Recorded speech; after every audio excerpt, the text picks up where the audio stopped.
કંઈક આ બધા બાવર રહ્યા ને એ બાવરમાં બરફ જામી જાય. હવે સમજી લો કે કાશ્મીર જેવો થઈ જાય છે. કાતિલ ઠંડીની વાતો કરે છે એ બધા મારા ગામના લોકો છે, જે મારા વિશે વાતો કરે. તમે વિચારતા હશો હું કોણ? હું છું ગુજરાતનું સૌથી ઠંડુગાર શહેર નલિયા. હું છેલ્લા 50 વર્ષથી ઠૂંઠવાઉં છું. મારું તાપમાન અત્યારે 3 થી 4 ડિગ્રી રહે છે.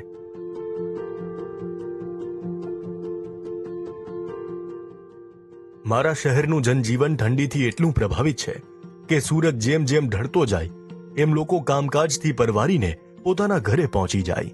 મેન મથક નલિયા કહેવાય ઠંડીનું. હવે સમજી લો કે કાશ્મીર જેવો થઈ જાય છે. મારે ત્યાં દૂધ વેચતા જગદીશ કાકા તો સવારથી સાંજ પોતાની દુકાને તાપણું ચાલુ રાખે છે.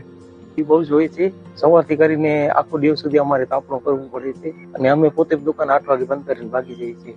રાત પડતા તો ઠંડીનો પારો નીચે ગગડીને 4 ડિગ્રીએ પહોંચે છે ને હવામાન ખાતું આખો વિડિયો જોવા માટે ડાઉનલોડ કરો દિવ્ય ભાસ્કર એપ.